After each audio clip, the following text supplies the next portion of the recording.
Hey everyone, in today's lesson we're going to learn about chord extensions and how to draw them in Soundtrap. You can relate this to any other digital audio workstation, whether it's GarageBand, Pro Tools, Cubase, Ableton, any kind of DAW that allows you to record MIDI data. And that's what we're doing here. MIDI stands for Musical Instrument Digital Interface.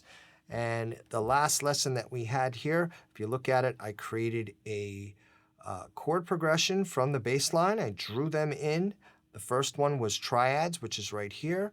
The second one was just adding another note of the major scale, and we call these four-part chords. And now we're going to add additional note, which is going to be an extension past the seventh degree of the scale.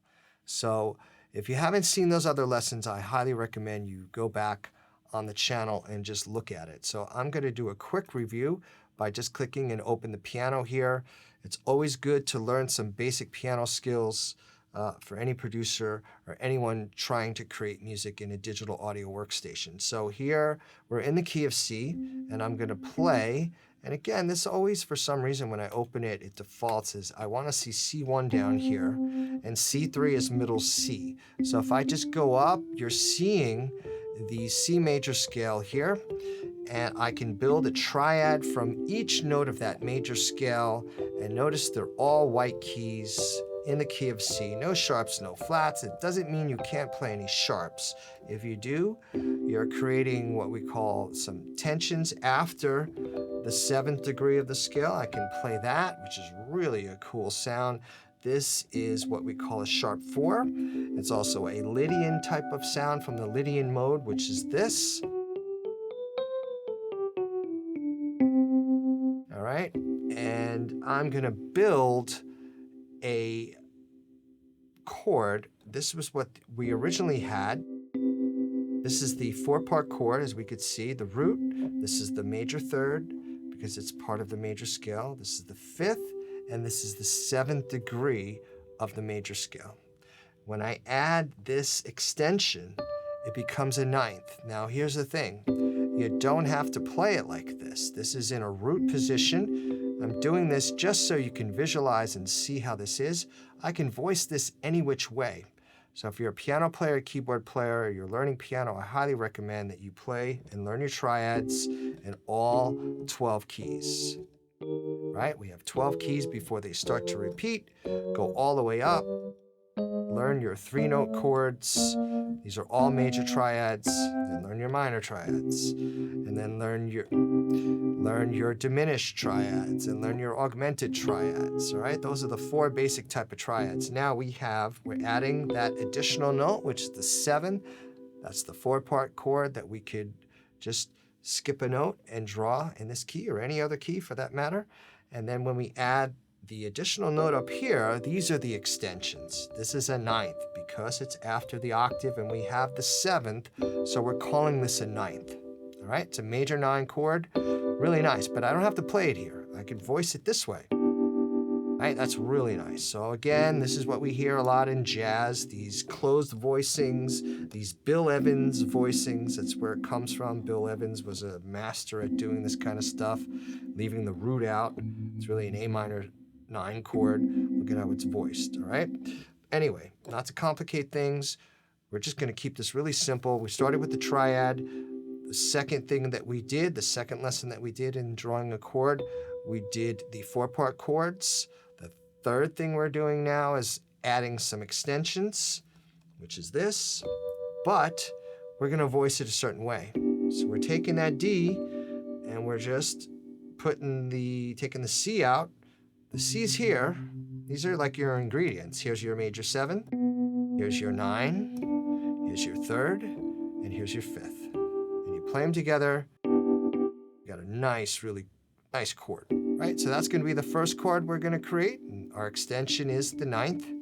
And now for the G chord, this was the original triad. We started with this. Now we gotta think, even though we're in the key of C, let's think of the G scale here. Has an F sharp in it. We could play an F sharp in the key of C. It's no problem. It's just going outside the key a little bit. It's what we call Lydian, sharp 4. We're going to take the G major triad and we added a four-part chord there. Originally we did that, but now we're going to do this. And we're playing really a D major triad over G. We're adding this A. So the extension for us, it's a G major 7 chord. And then we're adding the A. So the A acts as a ninth too. It's a major 9. So we're going from here, which is a really nice, and we could even add this in left hand. So we're doing this. Now the next chord was based off of E minor, which is this. We added the 7th in the 4-part chord. Now we're going to add an extension to that, and we can even add the F sharp again. All right, so we went from, or we don't have to add that F sharp. Let's do that. Back to what we did for the C, but it's over in E. And we have the 7th here, minor 7. Sorry, this is the 5th, minor 7, the 3rd, and the 5th here. We could add that if we want, the A. So let's do this. That's cool. And the last chord would be the F. We'll add the A there. Or even that. So here's how I'm voicing it.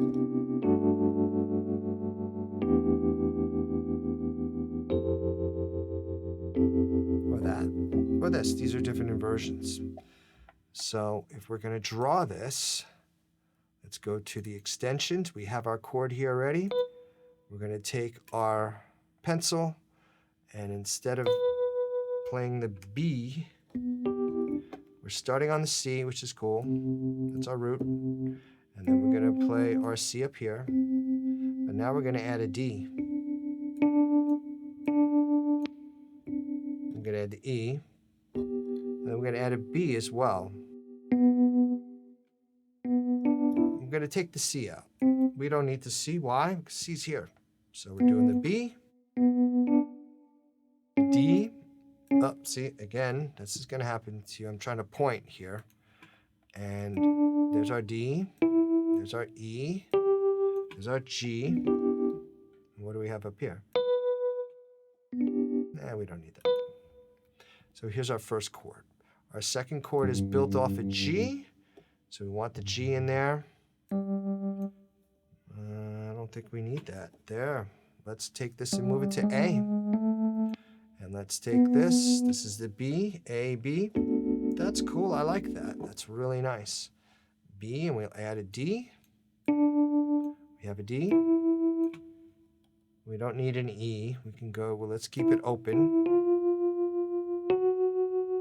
G flat, in this case, it's really an F sharp. And then we'll go to A. So there's our second chord. Went from really nice voicing. And now our next chord is built off of the E. It's an E minor. We're going up to an E here. And again, we don't need to play that root there. That's kind of like the octave. So this is our first chord. Here's our second. And we can go back. So let's do the E here like we did for the C. We don't need that.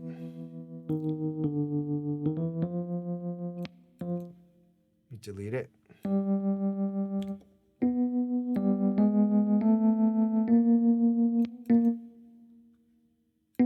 Start on the B. Let's do a D. So we need our pencil tool. We have a D here already.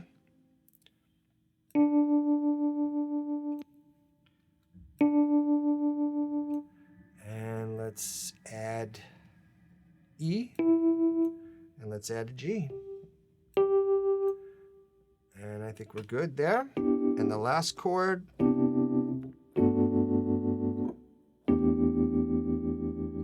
And let's voice lead it. Let's do an A, C, E, G. So our extension is the G. So we got an A. Need that. A, C, going to add a G. All right, so now we have some really nice chords here, adding some extensions. And to see them again, it's easy to see this on the keyboard. Here's our first chord. Here's the root. This is the 7th. This is the 9th. This is the 3rd. This is the 5th. And that's our voicing. So if it was just a 4-part chord, it would just be C, E, B, C, E, G, B, right? And here's our extension. All right, and then we go here. This is creating some dissonance here, but it's a really nice voicing. D, F sharp, and A. So if we're looking at G as the root, we're looking at A as the 9th, B as the 3rd. Here's our 5th, and the major 7, and then we're doubling the 9th there, okay? And then when we go to an E minor, we did that, which is root, 5th, 9th, 3rd, 5th, again, doubling that. It's a nice voicing, and we go to the F. We have an F major 7, which is this, and then we're adding the 9th here. So it has a lot of this 9th sound. It has the F sharp in there. I could have done that as well. This is called the shell voicing in the left hand. All right, so let's just hear what we have.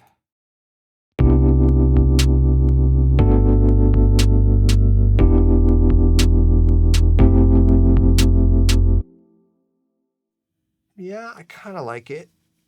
I'm hearing something different for the last chord. Maybe you're hearing it too. I could change that last chord.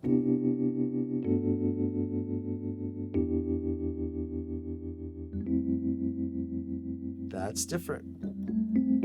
That's voicing it different. So that's doing the F, G, A. And let's look at this on the keyboard so you physically see it, what's there. That's kind of nice instead of this. So here's the chords that I created, different. E. All right. I could change the chords altogether, but I'm sticking with what those bass notes were. You may decide that you want to change the chord progression altogether. And if that's the case, well, you wouldn't go to the E or the F. You can just go to another chord. All right, so that's it for today. That's just thinking about other choices that you have, from going from a triad to a 4-part chord to creating some extensions, very simple extensions, and then we can go even a little further. We can do the sharp 11s, we can do the 13s, we can do the flat 9s. That's where you start getting into really jazz harmony, which is wonderful. And who's to say that you can't put this in pop music, okay? A lot of people have done it, and there's a lot of artists that are doing that. More artists should do this as well. All right, so there you go. This is your lesson today, drawing chord extensions. We're using Soundtrap, but this can be related to any other digital audio workstation, starting with triads, 3-note chords, going to 4-part chords, part of the scale, and adding an extra note, which are extensions of that. And it just creates a different sound, a completely different sound from what the triads originally were. So if I just mute this, let's hear the triad first.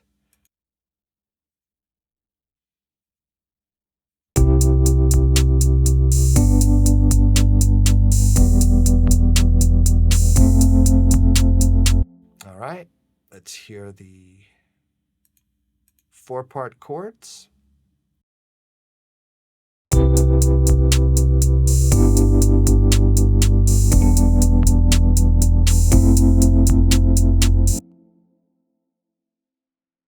Let's hear the extensions.